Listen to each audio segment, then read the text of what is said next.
大家好，我是小安姐姐。今天我们要介绍的是2022年式的 Forester 森林人。那森林人这台车之前我已经试驾过很多遍了。那这一次呢，因为它是小改款，所以呢，基本上如果你想要看比较详尽，包括动力啦、各种功能的细部介绍的话，可以去看我们之前的影片。那今天呢，我们就会针对2022年式它新增的一些配备，以及导入 EyeSight 4.0这一套智慧驾驶辅助系统的重点来做介绍。好，首先第一个车色的部分，我一定要先讲，因为噔噔，这一次新增了3个颜色，这个叫做旷野绿，那姐姐身上这个呢叫做长青绿。好，这次呢有新增2个绿色，1个棕色。那我觉得这个旷野绿真的还蛮好看的，很符合森林人的感觉。那在外观的部分的话，基本上车头的变化比较大，包括中间黑化的这种水箱护罩，头灯的造型也看起来我觉得更有侵略性，还有整个薄感的造型，以及底下这个雾灯变成圆形雾灯。然后在车头最重要的头灯的功能的部分，它一样是有主动转向跟远近光自动切换的功能。在车侧的部分，包括18寸的铝圈，以及这个立体式的行李箱架，这一些都跟之前是一样的。我最喜欢 Forester 几个地方就是在车侧，一个是它的玻璃面积非常大，所以你坐在里面采光很好，很像坐在落地窗的房子里面一样。再来就是它侧门的开启，角度也非常大，门也大片，然后开启角度也大。然后还有就是他们家在4个门里面都有防撞钢梁的设计。那在车尾的部分的话，跟之前都是一样的，但是在行李箱里面有新增了2个挂钩。我现在开车门给大家看一下。好，那这次新增的挂钩在哪里？在上面。那我今天取车的时候，我还问那个原厂说，你上面挂钩吊在那里不是都遮住视线的吗？那个其实是 for 你露营用的，比如说你露营的时候，然后你打开，你这边就可以吊灯啊，或者是说你要夏天吊个风扇在那边。那这个挂钩的话，一边是可以承重3公斤。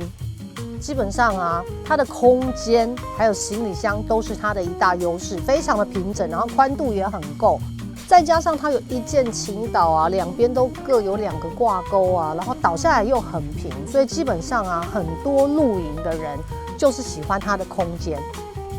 好，我们现在坐到车内，我也已经把车子发动起来了。然后新年式的 Forester 在内装只有一个地方不一样，就是你会发现2个门边还有前面这里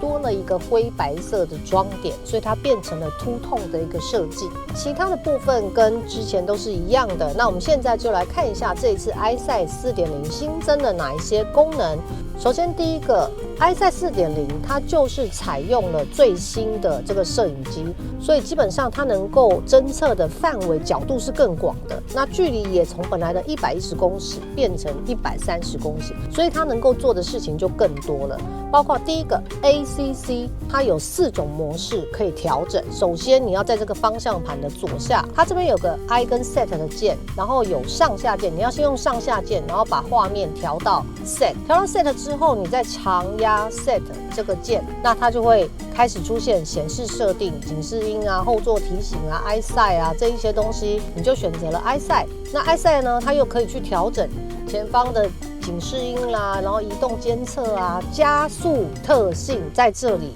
再按一次 Set， 出现了4个等级：1节能，2舒适，3标准，4动态。那你就可以依照，比如说你希望跟车跟快一点的，可能就可以用动态。那你希望跟车的时候不要太急的去加减速，那你可能就可以用节能，就是类似这样的一个概念。它的车距也有4段可以调整，调整的界面就是在方向盘的右边这一块，右边这一块全部都是在使用它 EyeSight 的一个功能。然后左边这个界面是控制音量，这个 Info 的话是控制中间的这个萤幕。第二个就是这一次它已经升级到 Level 2的标准，就是它要有主动车道置中的功能。有没有看到这边有个方向盘，就是这个键。那当你 ACC 开启的情况下，时速0到160，它就有车道主动置中的功能。除了侦测标线以外，如果没有标线，它也可以跟着前车的轨迹，所以这个对长途驾驶来讲的话，也会有很大的一个帮助。第3个，当然它也有车道偏移警示跟车道偏离辅助。如果车子开始有偏出去或是偏摆的状况的时候，它会出现警示音，然后灯光闪烁，以及最后是帮你微微的修正方向盘，让你回到车道上。再来就是它还有紧急自动转向辅助的功能，这个就是我们常讲的紧急闪避辅助的功能。也就是说，今天如果你开一开，前面突然有一台工程车停在那里，那你没有注意到的时候，这时候第一个它会先帮你刹车。那它如果发现刹车距离太短，它可能没有办法完全闪避的时候，这时候它会去自动帮你侦测，第一个旁边有没有空间，第二个后面有没有来车，确定是安全的情况下，它自己会帮你转方向盘去完成闪避的动作。因为我们知道之前的紧急闪避辅助都是你驾驶人你要有转方向盘的动作，它会帮你加重力道。现在 iSight 4.0 的这个是，就算你人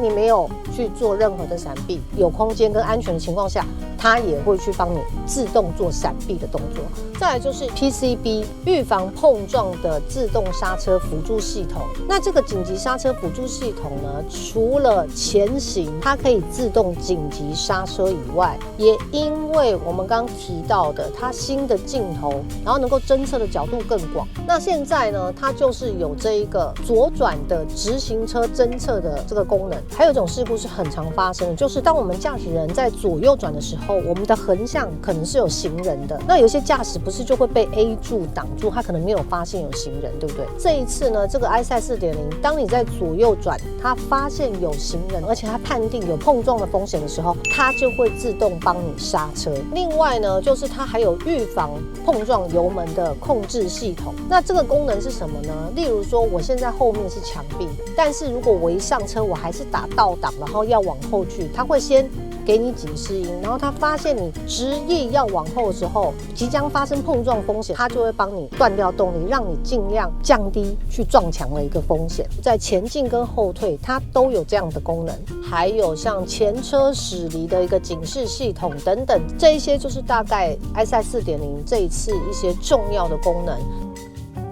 今年的2月的时候，我们也试过它的 DMS， 就是智能的驾驶警示系统。基本上它一样有5组的设定，就是你可以设定5个人，一上车，它画面就会跳到跟你打招呼的页面，然后座椅、后视镜跟空调都会调到你之前的个人化设定。那这个的确很适合多人共用一台车的家庭。再来就是它的驾驶疲劳的监控系统，基本上它是分作2个概念，一个是你的头如果没有看着正前方，然后你的头是转动跟旁边在聊天，或是低头捡东西，或是在偷滑手机之类的，那它发现你的头没有正对着正前方，没有在看路的时候，它就会发出声音跟闪烁灯号来警示你。那第2种情况是，当你开始打瞌睡，它发现你的眼睛、你的瞳孔一直被眼皮遮起来的时候，它也一样会发出声音跟灯号来警示你。这一次它有新增一个手势调整空调温度的功能。那上次啊，我们在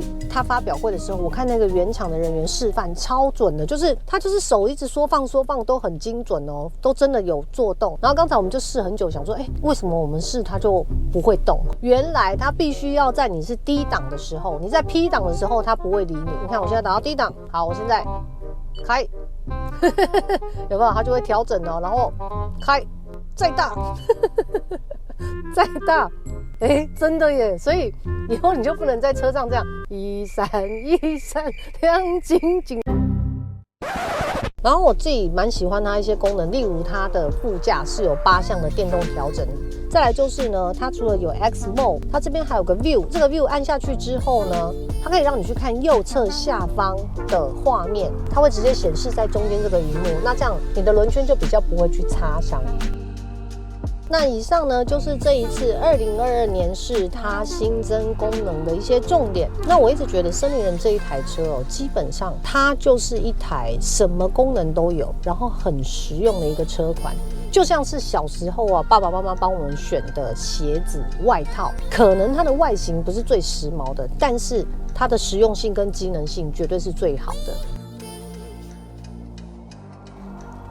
好，那今天要带你们去一个在深坑的咖啡厅沃咖啡，然后家就清幽而且是宠物友善餐厅，你可以带狗狗来这里。然后呢，它的东西很好吃，咖啡也很好喝，